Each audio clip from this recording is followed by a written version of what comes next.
Jack Miller stood silently on the observation deck of the Earth Alliance vessel Defiant. His eyes were fixed on the holographic display showing the ruins of New Hope Colony. Just yesterday, 10,000 humans had called this place home. Now there was nothing but smoking craters and destruction. "Commander Miller, the Council representatives are responding to our transmission," said Lieutenant Dunham from behind him. Jack nodded without turning. "Put them through." The holographic display shifted, replacing the grim scene with the faces of 3 alien council members. The blue-skinned Azurian in the center spoke first. "Commander Miller, we have reviewed your evidence regarding the attack on your colony. We find it inconclusive." Jack clenched his jaw. "Inconclusive. We sent you sensor data, survivor testimonies, and debris analysis. The energy signatures match Cronus vessels perfectly."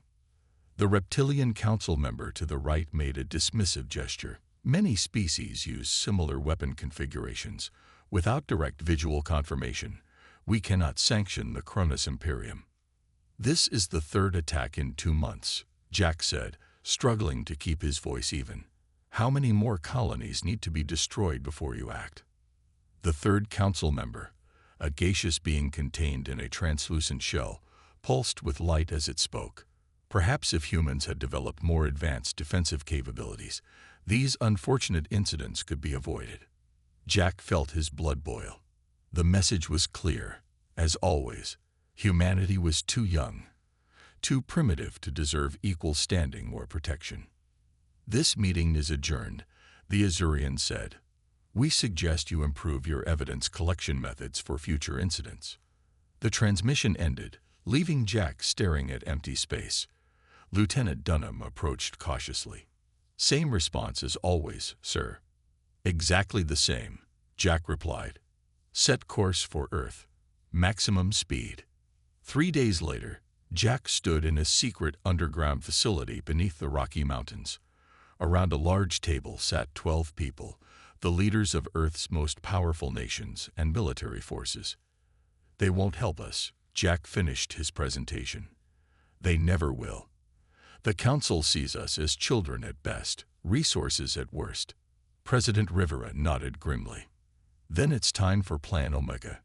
Dr. Wilson, please brief Commander Miller." An older woman with silver hair stood up. "Commander, 6 months ago, we made a discovery on Mars that changes everything." She activated a display showing what looked like a metal pyramid covered in strange symbols. "We believe it's at least 50 million years old." Jack frowned. "What does it do?" "It controls gravity and spacetime on a massive scale," she replied. "With enough power, it could disrupt faster than light travel across entire sectors." Admiral Chen leaned forward. "Think of it as a cosmic roadblock, Commander. For the first time, we have leverage." "Operation Stellar Assertion is already underway," President Rivera said. "We're building defense systems around the artifact while developing the technology to use it." Jack looked around the room. "You're talking about threatening the entire galaxy." "No," General Adams said firmly. "We're talking about finally being heard. For too long, humans have been ignored, exploited, and attacked with no consequences. The Galactic Council has failed in its duty to protect all sentient life," Rivera added. "It's time humanity took matters into our own hands." Jack thought of the smoking ruins of New Hope Colony, of the families who had lost everything while the Council did nothing. "What do you need from me?" he asked. Rivera's expression was solemn. "We need the best military minds Earth has to offer. We need someone who's seen firsthand how the aliens view us. We need you to help plan our introduction as a power that can no longer be ignored." Jack nodded slowly. "When do we start?" "Right now," Rivera said, "because the next colony they attack will be the last one. That's a promise." Around the table, Earth's leaders nodded in agreement. The breaking point had been reached. Humanity was done asking for permission to exist. Olivia Morgan wiped sweat from her brow as she carefully moved her scanner across the artifact's smooth surface. The dim light of the underground Mars facility cast strange shadows on the metallic pyramid, making the alien symbols seem to shift and move. Any progress? Daniel Wright asked, looking up from his computer terminal. The same energy patterns as yesterday, Olivia replied. But something's different when we use the new frequency. Daniel walked over, his footsteps echoing in the cavernous lab. For 3 months, they had worked in this secret facility, studying what might be humanity's greatest discovery and potentially its salvation. Look at this, Olivia pointed to her scanner display. When we pulse it at 438.7 MHz, the internal matrix reorganizes. Daniel's eyes widened. That's the same frequency as standard FTL communication systems. Exactly. I think this device was designed to interact with faster-than-light technology. Their conversation was interrupted as the heavy doors slid open. Admiral William Carter entered, flanked by 2 security officers. His face was stern, his uniform impeccable. Dr. Morgan, Dr. Wright, I need an update I can take to the Security Council. Olivia straightened. Sir, we believe the artifact functions as a large-scale disruptor of faster-than-light travel. It creates a field that prevents the formation of stable warp bubbles. In simple terms, the Admiral asked. Daniel stepped in. It can shut down interstellar travel across entire regions of space, like putting up roadblocks on every highway at once. The Admiral's expression remained neutral, but his eyes sparked with interest. And can we control the effect? Target specific areas or species? We think so, Olivia said. The control interfaces are complex, but we're making progress. Good, because we've just received word from our deep space monitors. A fleet of unknown vessels has entered the outer solar system. The scientists exchanged worried glances. How many ships? Daniel asked. 17, and they're not responding to communication attempts. Alarms suddenly blared throughout the facility. A voice came over the speakers. All personnel to emergency stations. Unidentified vessels approaching Mars orbit. The Admiral's communicator buzzed. He listened briefly before addressing the scientists. The visitors have identified themselves as the Viridian Dominion. They're demanding we surrender the device of the ancients immediately. How do they even know about it? Olivia asked. That's a question for later, the Admiral replied grimly. For now, we need to know if this thing works. Can you activate it on a limited scale? Daniel hesitated. In theory, yes. We could create a localized disruption field around Mars, but we've never tested it at full power. No time like the present, the Admiral said. Earth Defense Fleet is 18 hours away. We need to buy time. Olivia moved to the control panel they had constructed to interface with the artifact. We need to be careful. We don't fully understand the technology. We don't have a choice, Daniel said quietly. If they take this, humanity loses its only advantage. As Olivia began the activation sequence, the pyramid symbols glowed with an eerie blue light. The floor vibrated beneath their feet. On the main screen, they watched as the alien fleet approached Mars. The ships were sleek, predatory, and clearly designed for war. They're charging weapons, the Admiral said, watching the tactical display. Olivia finished the sequence and pressed the final command. Field activating in 3, 2, 1. The pyramid pulsed, sending waves of energy outward. On the screen, the alien vessels suddenly stopped, their engines flaring as they struggled against an invisible force. It's working, Daniel whispered in awe. 2 of the smaller alien ships attempted to jump to FTL speed, but their engines exploded in brilliant flashes of light. The Admiral allowed himself a small smile. Send a message to the remaining vessels. Tell them Earth is no longer accepting threats. If they want to talk, they can do so respectfully. Olivia stared at the artifact, now humming with power. What have we unleashed? Our future, the Admiral replied. One where humanity is no longer at the bottom of the galactic food chain. Lieutenant Sofia Garcia stood in the communications center of Earth Command, her fingers hovering over the final authorization button. Around her, military and civilian leaders watched in tense silence. "Are we really doing this?" she asked quietly. President Rivera nodded. "The message has been approved by all Earth governments. It's time the galaxy understood that humanity will no longer be ignored." Sophia took a deep breath and pressed the button. The message she had drafted over the past week would now be transmitted to every known spacefaring civilization using the special frequencies that the alien artifact had revealed. "Transmission complete," she announced. "All major communication hubs are confirming receipt." On screens around the room, translations of the message appeared. "To all civilizations of the galaxy. For too long, humanity has suffered attacks, exploitation, and dismissal without consequence. We have discovered technology that gives us the power to disrupt faster than light travel across vast regions of space. We do not wish to use this power, but we will if necessary. This is our final warning. Earth and its colonies are now under our full protection. Any aggression against human settlements will result in immediate and severe consequences. We seek peaceful relations based on mutual respect. The era of treating humans as lesser beings is over." Admiral Chen approached Sophia. "Well done, Lieutenant. Direct and clear without being overly threatening." "Do you think they'll take us seriously?" Sophia asked. "They will once we demonstrate what we can do." The response came faster than anyone expected. Just 3 hours later, the Galactic Council demanded an emergency meeting.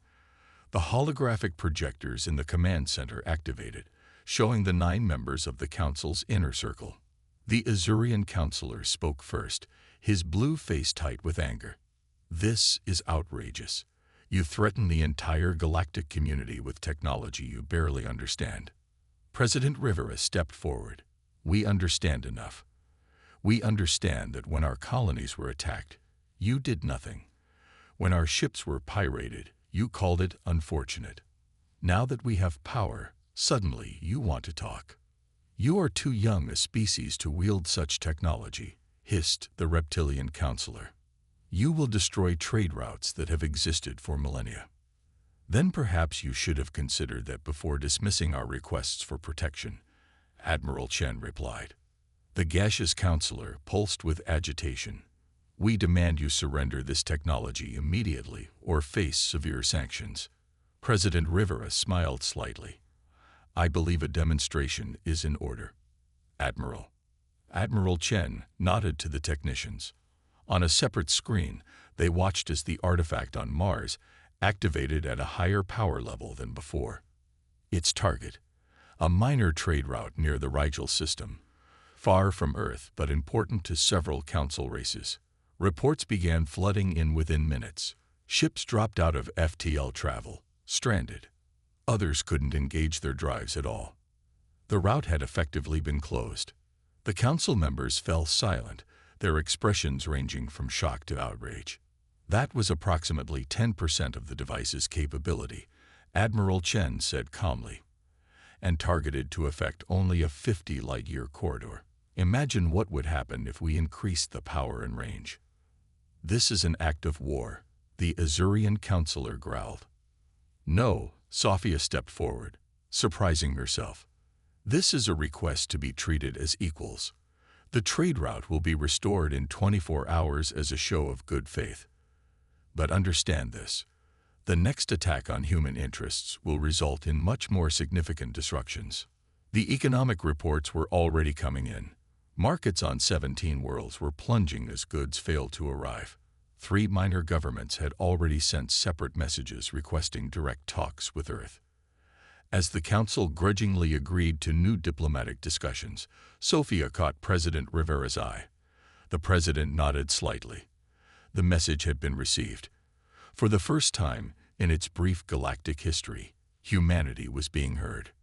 "Prepare for visitors," President Rivera told the command staff after the Council transmission ended. "I suspect we'll be very popular in the coming days." Ryan Cooper's fingers flew across his workstation as he integrated the alien technology into the human destroyer systems. The engineering bay of the Earth Defense Force shipyard buzzed with activity around him. "Will it work?" asked Captain Harris, watching over his shoulder. "It should," Ryan replied, not looking up from his work. Their shield modulation is advanced, but once I reverse-engineered the frequency patterns from that Viridian scout ship we captured, it wasn't that complicated. Ryan stood back and admired his handiwork. What had once been a standard human military vessel now contained elements of 5 different alien technologies. The ship looked the same from the outside, but its capabilities had been transformed. The aliens think we're just copying their tech, Ryan said with a smile. They don't realize we're improving it. A loud alarm interrupted their conversation. Red lights flashed throughout the shipyard. All personnel to emergency stations, announced a voice over the speakers. Coalition fleet detected approaching Saturn's orbit. This is not a drill. Captain Harris's face hardened. How many? Reports indicate over 200 vessels, replied the voice. Multiple species signatures detected. Ryan quickly sealed the access panels on the ship. We knew this was coming. Ever since the trade route demonstration, the Coalition has been gathering forces. Are the colonies prepared? Ryan asked as they hurried toward the command center. As much as they can be, Captain Harris replied. But if even half those ships break through our defenses. The command center was a flurry of activity when they arrived. Admiral Chen stood calmly in the center, studying the tactical displays. Cooper, she called out when she spotted Ryan. How many ships have been upgraded with your modifications? 42, Admiral. Another 16 will be ready within 8 hours. She nodded. It will have to be enough. The Coalition has formed specifically to eliminate the human threat, as they call it. A communications officer called out from her station. Admiral, we're receiving a transmission from an unregistered ship approaching from the direction of Ta City. Coalition scouts? The Admiral asked. No, Mom. They're transmitting on an old human frequency. They're requesting sanctuary and claiming to have critical information. The main screen activated, showing a slender, purple-skinned alien with large, expressive eyes. Behind her stood several other aliens of different species. I am Ambassador Zora of the Free Worlds Coalition, the alien announced, not to be confused with the military alliance now approaching your system. We seek dialogue with Earth leadership. Admiral Chen studied the alien carefully. Why should we trust you, Ambassador? Because we bring proof of the Galactic Council's deception, Zora replied. For centuries, they have been manipulating the development of promising species, including humans. Ryan exchanged glances with Captain Harris. Allow us to dock, Zora continued, and we will share everything we know about the Council's plans for Earth and the technology you now possess. Admiral Chen hesitated only briefly. Permission granted, but you'll be under guard at all times. 2 hours later, Ryan sat in a secure briefing room with Earth's military leadership as Ambassador Zora displayed holographic evidence of the Council's manipulation.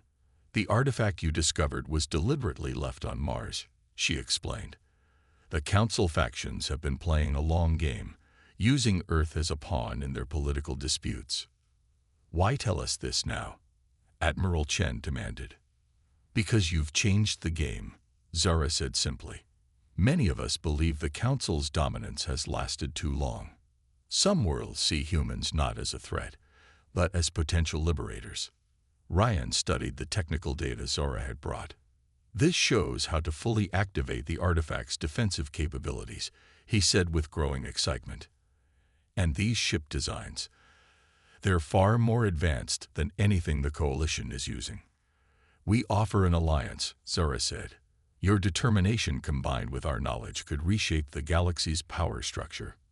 Admiral Chen's communicator beeped urgently. The Coalition fleet has increased speed, reported a tense voice. They'll reach Mars in 16 hours. Zora looked at each human in turn. You must decide quickly. Will you stand alone, or will you accept our help? If what you've shown us is true, Admiral Chen said slowly, then perhaps it's time for new alliances.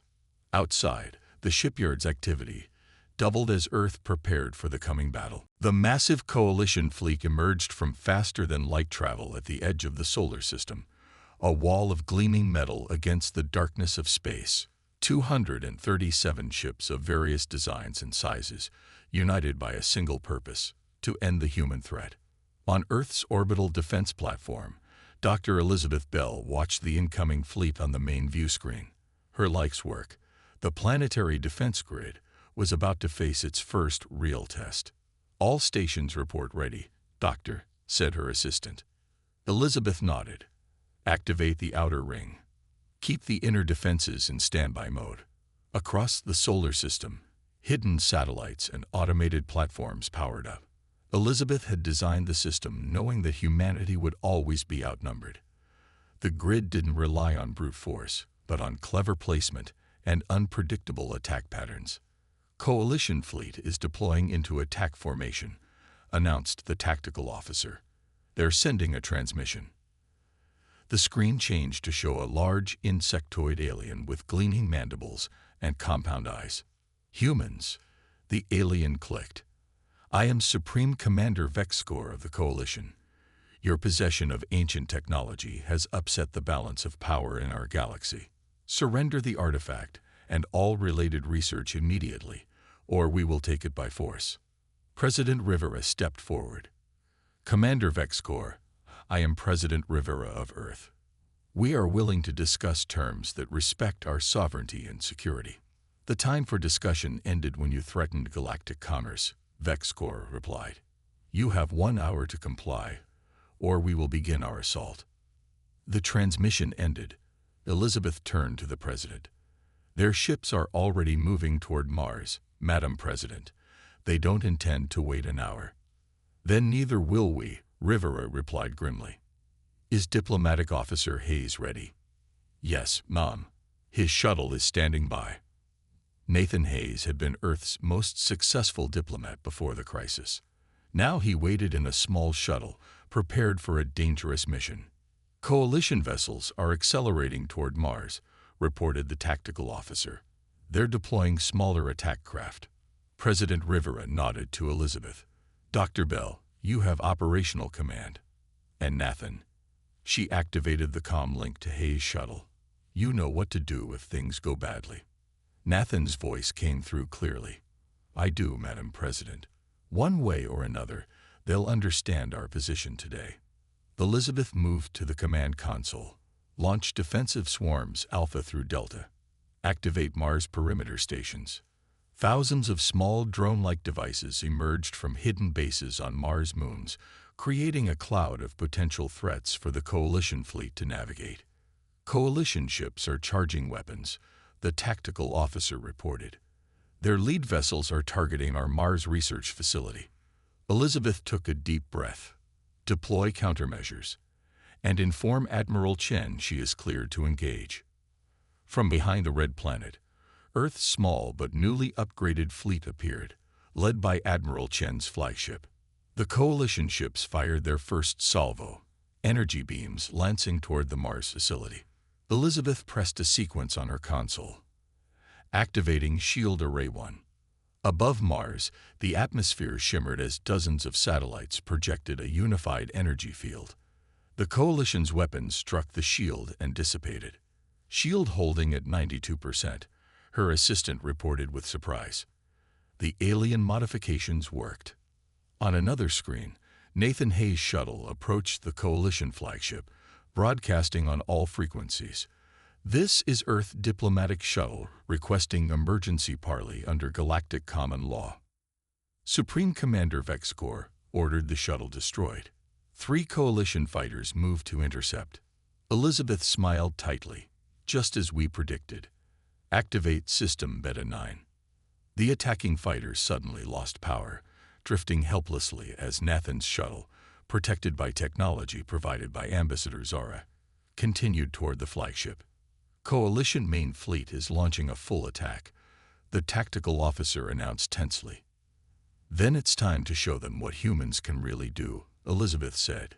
She opened a channel to all Earth forces, all units, Defensive Protocol Omega. "Let's make sure they remember this day." As the battle for Mars began in earnest, Nathan's shuttle docked with Vexcor's flagship. The real confrontation was about to begin. Captain Lisa Hernandez crouched behind a damaged console as energy blasts struck the hull of her ship, the Valiant. The asteroid belt between Mars and Jupiter had become a battlefield unlike anything humans had ever experienced. "Damage report," she shouted over the alarm klaxons. "Shields at 43%, her tactical officer replied. "But the new adaptive systems are holding better than expected." Lisa stood and studied the tactical display. The battle had been raging for 3 hours. Earth's smaller fleet was scattered throughout the asteroid belt, using the natural cover to strike and retreat against the larger coalition forces. "Where's the enemy flagship?" Lisa asked. "Still holding position near the large planetoid," her sensor officer reported. "They're coordinating the attack from there. Our normal weapons can't penetrate their defenses." Lisa's mind raced through possibilities. Before the confrontation, she had been briefed on a special weapon, untested but promising, developed from the ancient artifacts technology. Engineering, status of the pulse cannon. She asked through her communicator. Chief Engineer Ramirez responded immediately. "Ready for one shot, Captain. But I must warn you, the energy requirements will leave us vulnerable after firing." Lisa watched as 3 more human ships were hit by enemy fire. One exploded in a brilliant flash while the others retreated, trailing debris. "We're losing this battle through attrition," she said quietly. "Signal the fleet. We're going to try something different." Her crew looked at her with a mixture of fear and trust. "The Coalition thinks they understand human tactics," Lisa said. "They've studied our military history and expect us to fight conventionally. So let's show them something new." She quickly outlined her plan. It was dangerous, possibly suicidal, but it might work. 20 minutes later, 5 human ships, including the Valiant, gathered at a seemingly random point in the asteroid belt. "All ships reporting ready, Captain," her communications officer said. "Begin the sequence," Lisa ordered. The 5 ships activated special devices attached to their hulls.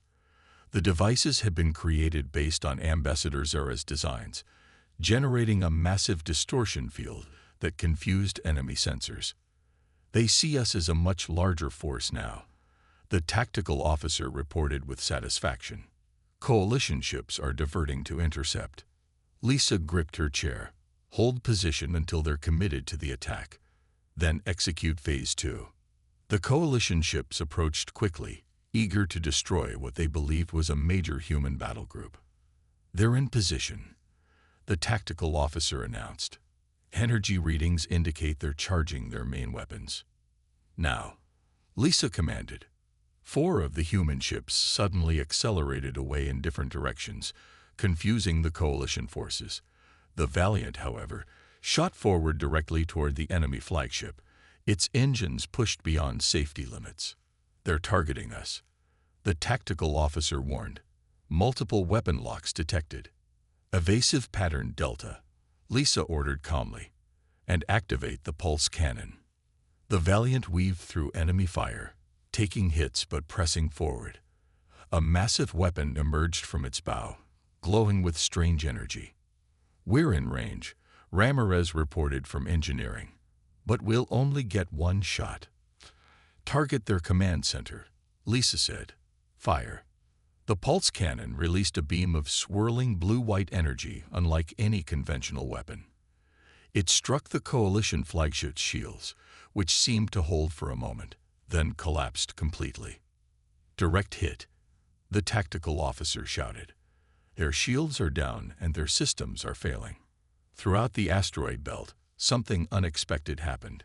The Coalition ships suddenly seemed disorganized, their coordinated attacks becoming chaotic.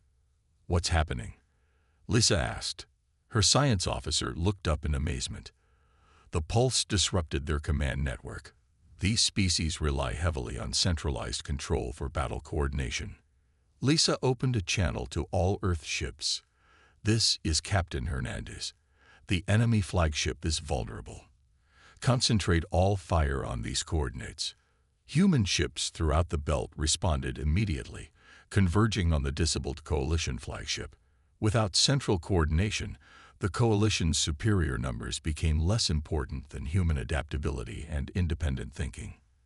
"They're retreating," the tactical officer announced as multiple enemy ships began to withdraw. "We've actually done it." Lisa watched the battlefield display, hardly believing what she was seeing. Humanity had just won its first major interstellar battle. "Send word to Earth," she said. "Tell them the tide has turned." Admiral Peter Johnson stood on the observation deck of the massive space station orbiting Earth. Through the transparent walls, he could see dozens of ships, some human, many alien, docked at various ports. Just 6 months ago, such a sight would have been unimaginable. "Admiral, the representatives have arrived," his aide announced. Peter nodded. "Show them in." The doors slid open to reveal a diverse group of alien diplomats. Some he recognized from the former coalition, others from Ambassador Zara's allies, and a few from previously neutral worlds. "Welcome to Unity Station," Peter said, extending his hand in the human gesture of greeting that many aliens had now adopted. "Thank you for coming so far." The lead diplomat, a tall being with iridescent skin, stepped forward. "Admiral Johnson, the Galactic Council's replacement has been long overdue. We are honored to help establish the Turin Accord." They moved to a large circular table where representatives from Earth waited. President Rivera stood as they entered. "Today marks a new chapter for all our civilizations," she began. "The old power structures failed to protect the vulnerable. The Turin Accord will be different." As the meeting progressed, Peter watched the aliens carefully. Just months ago, many had been enemies. Now they sought Earth's protection and partnership. The defeat of the coalition fleet had shocked the galaxy, proving that humans possessed both the technology and the will to defend themselves. "The trade route protections are our highest priority," said one amphibious diplomat. "Since human peacekeeping ships began patrolling, piracy has decreased by 70%. Peter smiled slightly. The irony wasn't lost on him. The same artifact that Earth had threatened to use to disrupt trade now helped protect it. The human fleet, growing rapidly with new shipyards and alien technical assistance, had become the galaxy's most effective peacekeeping force. "The mining rights in the Rigel sector remain disputed," noted another delegate. "We request human arbitration." "Admiral Johnson will oversee the negotiations personally," President Rivera replied. "Earth is committed to fair distribution of resources." After the meeting, Peter walked with Ambassador Zara through the station's central promenade. Humans and aliens mingled freely, exchanging ideas and conducting business. "Do you ever wonder if we moved too quickly?" Peter asked her. 6 months ago, we were barely acknowledged by the galaxy. Now we're its policemen, judges, and bankers." Zara's large eyes studied him. "Your species has a unique quality, Admiral. You understand power, but are not consumed by it. Many feared humans would become tyrants. Instead, you've become protectors." "Not everyone sees it that way," Peter replied. "Some worlds still resist joining the Accord. They will come around when they see the benefits," Zara said confidently. The galaxy was stagnant under the old council. Now there is progress, innovation. They stopped at a viewport overlooking Earth. Below them, the planet gleamed blue and green, more beautiful than ever now that many polluting industries had moved to space. "The final construction teams are ready, Admiral," said a voice behind them. Peter turned to see Ryan Cooper, now Director of Joint Technologies. "The gateway is prepared." Ryan nodded excitedly. The combined human-alien engineering team finished ahead of schedule. It will be the largest faster-than-light portal ever constructed. And the first of many, Zara added. When completed, travel time between major worlds will be reduced from weeks to minutes. Peter gazed out at the ships surrounding the station.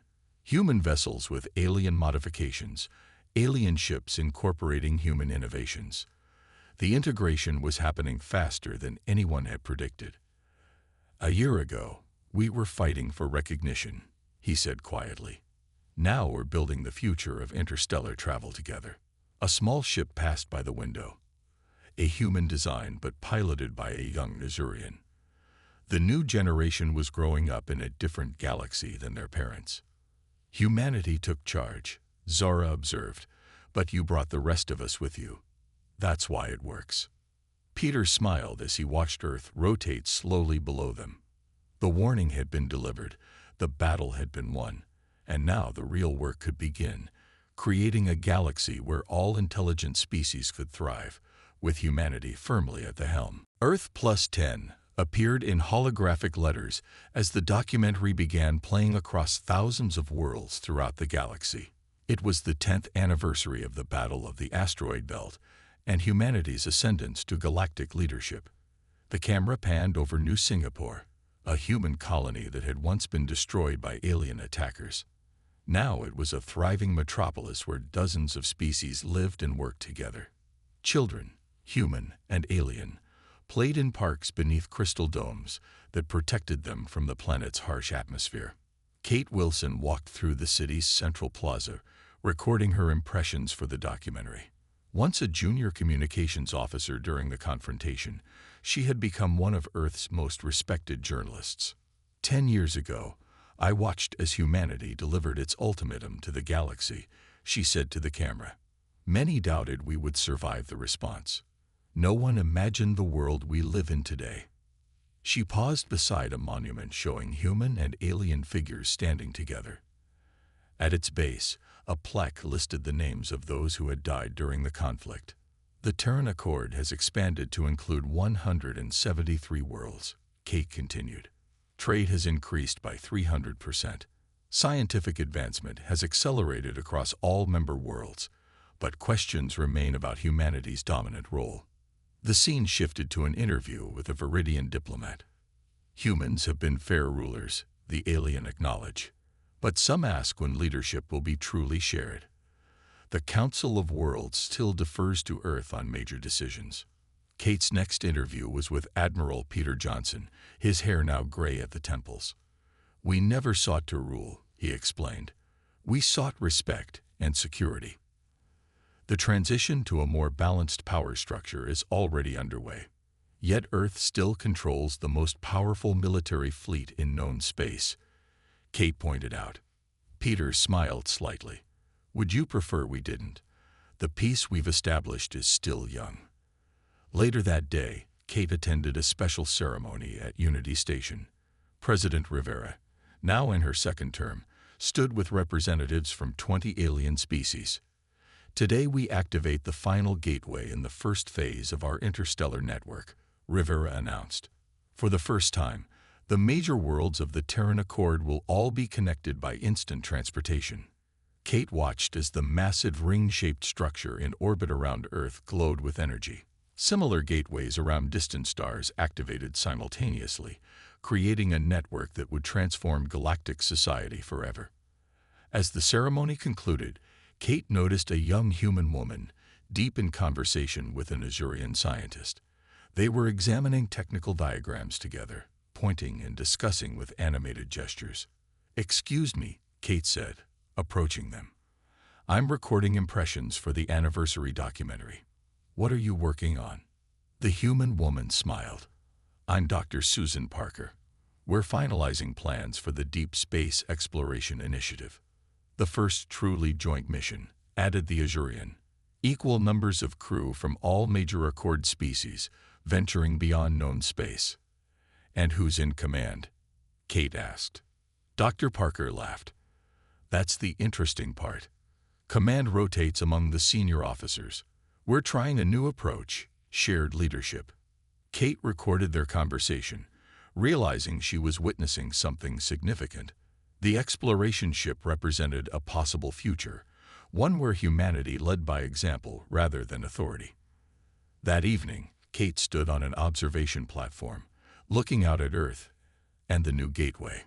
A group of alien tourists had gathered nearby, taking images and speaking excitedly in their native languages. "It's beautiful, isn't it?" said a voice beside her. Kate turned to see Ambassador Zora, one of the first aliens to ally with humanity years ago. "Your people changed everything," Zora continued. You showed the galaxy that power doesn't have to corrupt, that strength can protect rather than dominate. Not everyone sees it that way, Kate replied. There are still critics who say we've imposed our will on others. Zara's expression became thoughtful. Perhaps, but before humans took charge, the galaxy was ruled by fear and stagnation. Now it's ruled by hope and progress. Kate looked back at the stars, thinking about everything that had changed.